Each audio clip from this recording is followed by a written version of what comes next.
So if you're looking to score more goals in your matches, then you're watching the right video, because today I'm going to tell you how you can be more direct, and I'm going to show you how you can be more direct and score more goals through being direct. So don't get me wrong, I don't have any issues with one-touch or two-touch football and trying to break the opposition down waiting for an opening. I mean, this is smart, tactical football and it works sometimes. However, there are few things in football that frustrate me as much as attacking players essentially refusing to attack their opposition. And what I mean by refuse to attack their opposition is they refuse to be direct at times. It means driving at goal with a purpose. It means taking on that defender you have isolated one-on-one and beating them. It means playing that maybe a little bit risky through ball through to your teammate who will be on goal. It means creating chances. It means scoring chances. Being direct is something that's incredibly dangerous and worries defenders. I mean, if you look at some of the best players in the world, you'll find that a lot of them are very, very direct with their play. Sure, you won't see them be direct every single time. That would make them too predictable.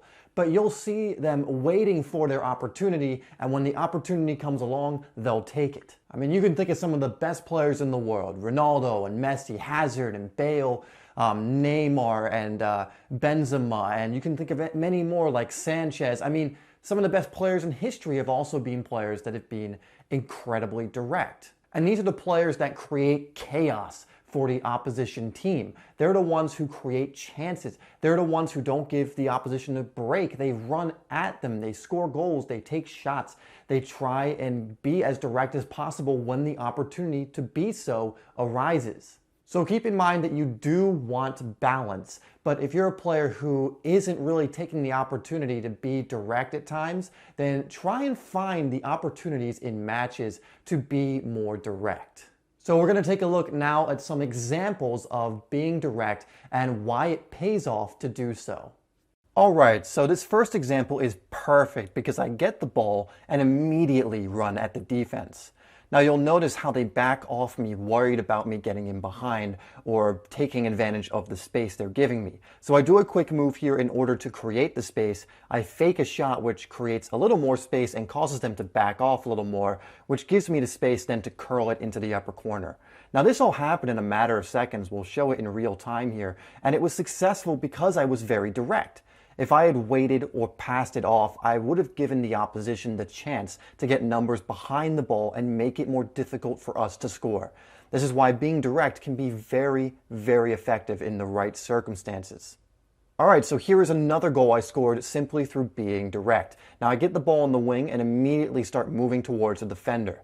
I notice that if I can beat him and get it onto my right foot quickly, I can get a shot off on goal and possibly score. Now, this is exactly what I do, and it ends up in a goal for my team. Again, if I wait here, the opportunity is lost. But because my first thought is to see if I can drive right at goal, I take advantage of the opportunity, and my risk is rewarded with a goal. Okay, so this next chance actually doesn't lead to a goal, but it leads to a goal-scoring opportunity and still shows the effectiveness of being direct. Again, I run directly at the defender, putting him under pressure, and then do my move, which is a step over, beat him, and cross the ball over to my teammate. Now, it didn't end up in a goal, but you can see how dangerous something like this is to the defense. Okay, here is the last example. Now, being direct doesn't always mean having to beat someone one-on-one or taking a shot yourself. Sometimes it can be a pass with the intention of putting a teammate in on goal. Now, the best example I can think of is when Danny Drinkwater played the ball early to Jamie Vardy against Liverpool, which ended up in that amazing goal he scored against Liverpool, that volley, if you remember that. I'll probably show it for you here. In this one here, in my example, I see my teammate, and I can see that if I can just get a good ball to him, he'll be through on goal if I play that pass well enough. So I go for it, I hit it with the outside of my boot, and it almost ends up in a goal for us.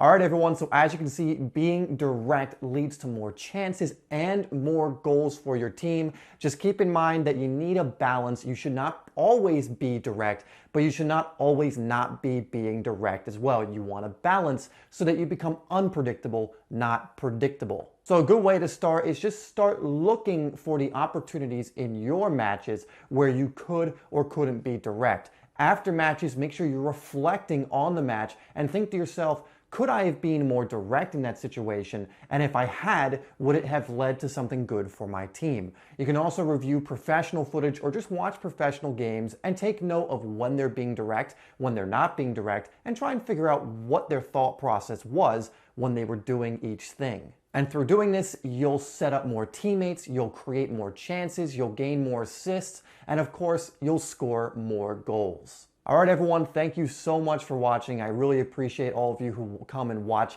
these videos. Please leave a thumbs up if you learned something or if you enjoyed this video, and share it on Facebook, Google+, and Twitter as well. Now, if you're new to Simply Soccer, hit that subscribe button. We release usually 4 or more videos a week that are designed to help you improve as a footballer. So guys, thanks again for watching. If you want more material on how to score more goals in soccer, I have 2 videos that should come somewhere around here towards the bottom of the screen that'll help you to score even more goals. All right, guys, thank you for watching, and I'll see you on the next video.